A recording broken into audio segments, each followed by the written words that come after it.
Hi guys, another Division 2 video. This time I'm going to try something a little bit different. From the beginning that I've been doing YouTube videos, I've always done a vendor reset video on a Tuesday. I think they're getting a bit old now and a bit stale, and I think people are looking for something a little bit new. So that's what I'm going to try and do today.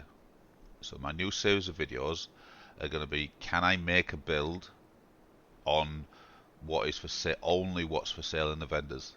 So that's the settlement vendors, the New York vendors, the DZ vendors, and the Casey Mendoza vendor. That's why I've waited till Wednesday UK time, because that's when Casey is unlocked.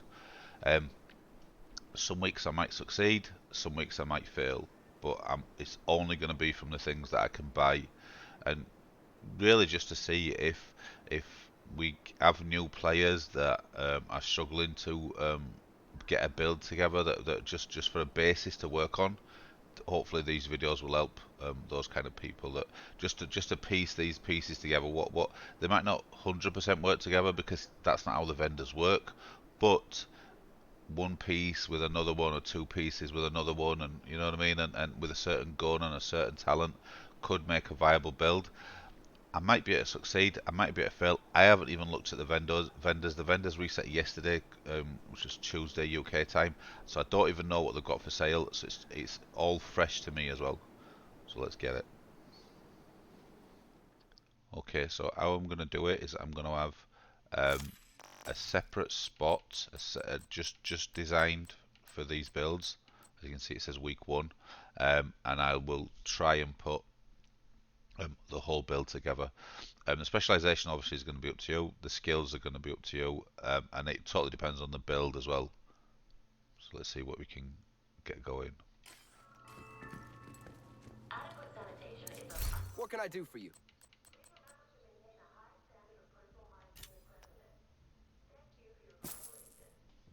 Whatever you need, I've got it.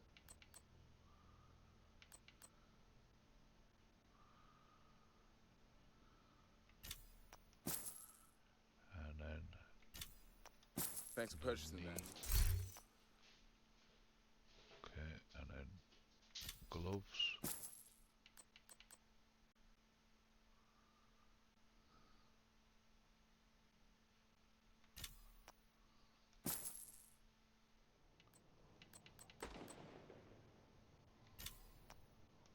Thank you.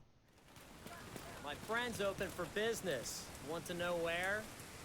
Okay, so the reason why I've waited until Wednesday in the UK is because 24 hours after vendor reset is when Casey Mendoza should appear. So that could really help with your build. So for me, he was situated here, just down from the what's it called? What's the safe house? 1040 safe house. Sorry. So it's just down from the 1040 safe house. I'll put a quick run through on where he normally hides. He does move though, so he could be in a total different place. So it might not be there for you, but that's where he was for me. So you interact with him. He gives you a bounty. Just stop the bounty, and then go to your map, and you're looking for a shopping cart, and there it is. And as you can see, she closes in 21 hours. So it's 24 hours after a vendor reset. So we'll go there now and check out whatever she might have.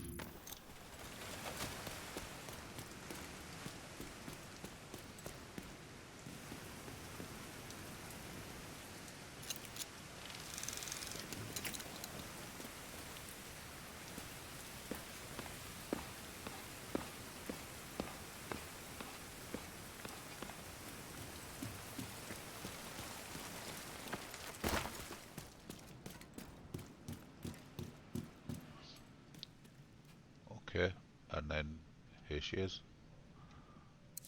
Nice of you to swing by.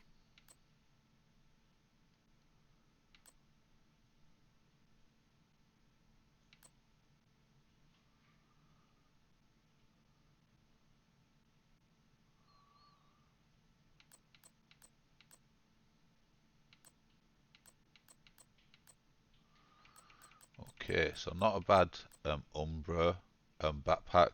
So for the sake of this build, we could actually Here's use hoping it that serves you well. with the Umbra knees, because then that gives us a 15% crit chance, and they both have weapon damage and crit chance. The backpack has crit chance and weapon damage, so that's actually not bad for Umbra for those two pieces. I wouldn't normally use it, but as we're doing a vendor build, they can be used quite usefully. Thanks for the trade, So agent. so far we have mask, backpack, gloves, chest, holster, and knees, and this is without You want rolling some? I've got some. any changing any of the talents, anything off of it.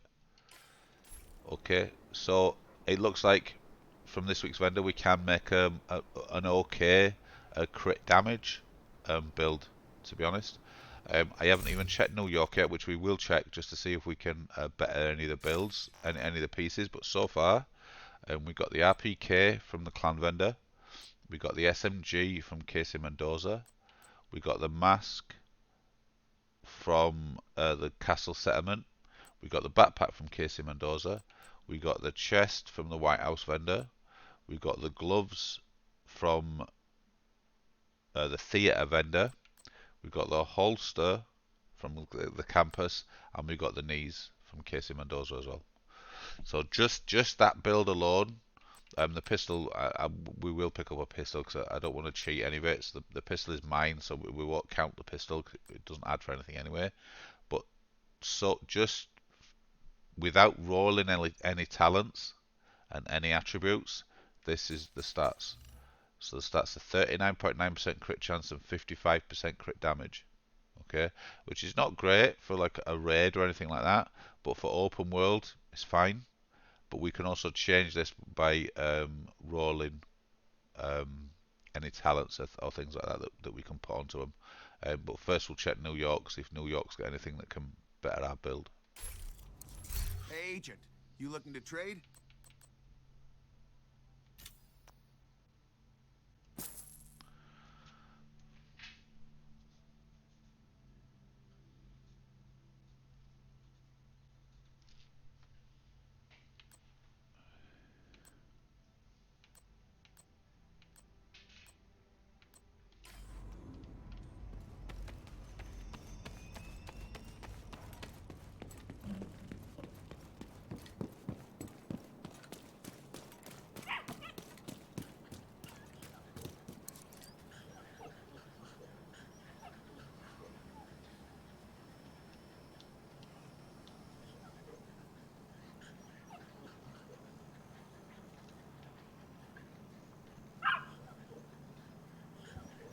You need anything, come by and see me.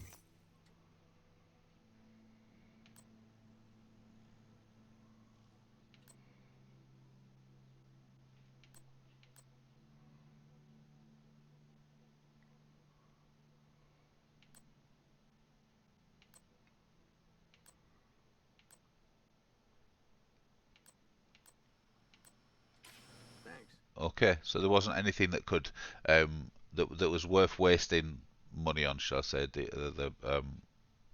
division credits.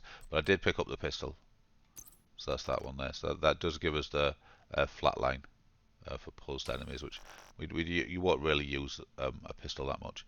So now we'll roll and maximize the best that we can out of these builds, plus any mods that we might have lying around.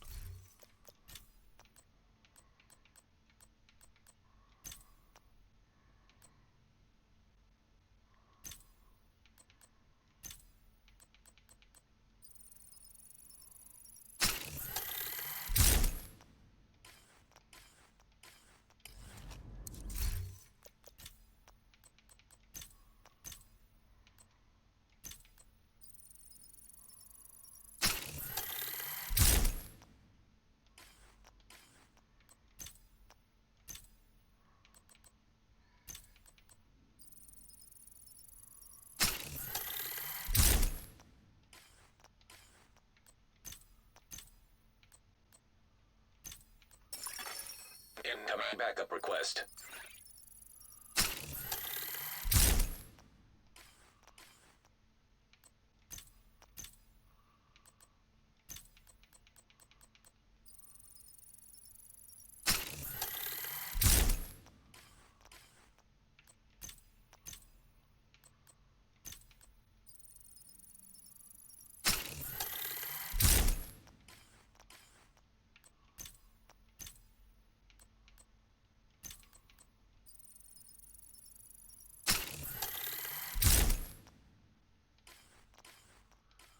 Okay, so there we have it.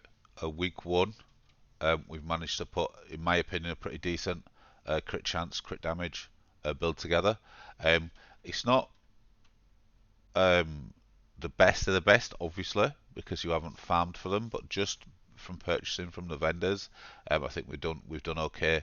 I think we was on 39 and 55 crit chance and crit damage, just by adding the attachments to the RPK, rolling talents on the pieces, and using whatever mods that I had in my stash. We've now managed to do a 56.9 crit chance and a 141 critical hit damage. That build I would take into the raid, no problem. If somebody came to me and a new person wanted to do the raid and they had those numbers from that build, I would take them through the raid, no problem whatsoever. That's it. That is close to the numbers. The magic numbers that everyone likes to see is 50 crit chance and 150 crit damage. But as you can see, you're over that threshold for crit chance and you're just under for crit damage.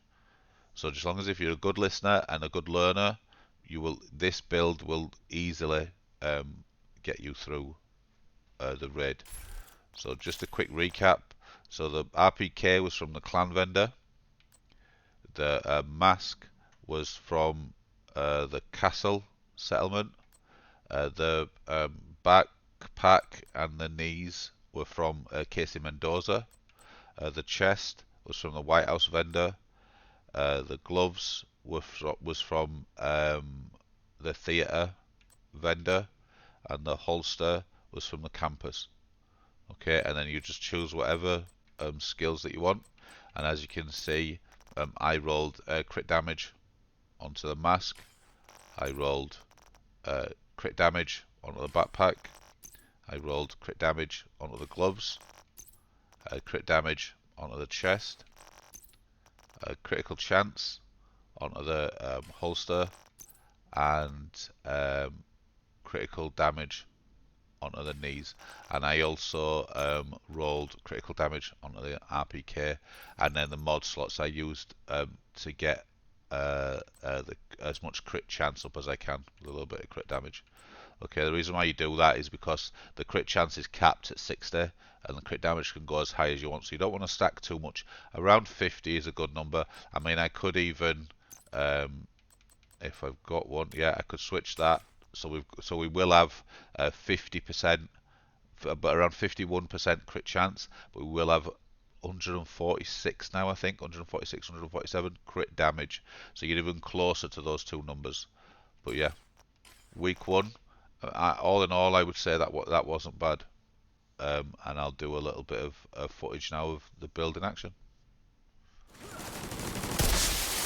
Reinforcements en route.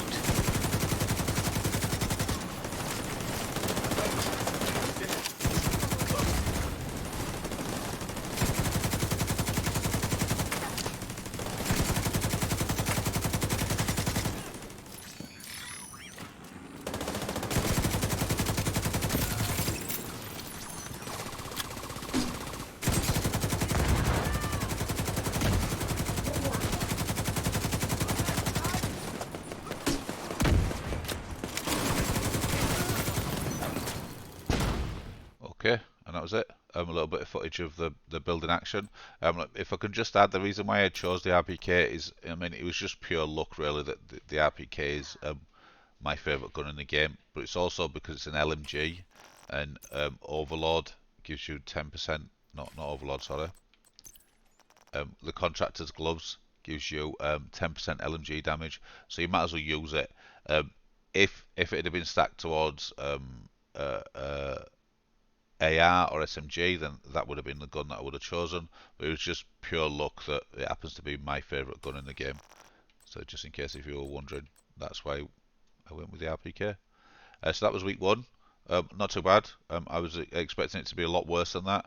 Like I said, it's not. It won't be exactly what you might be looking for, but for a build to just get you going and for you to enjoy the game, and you've got the credits and all that good stuff.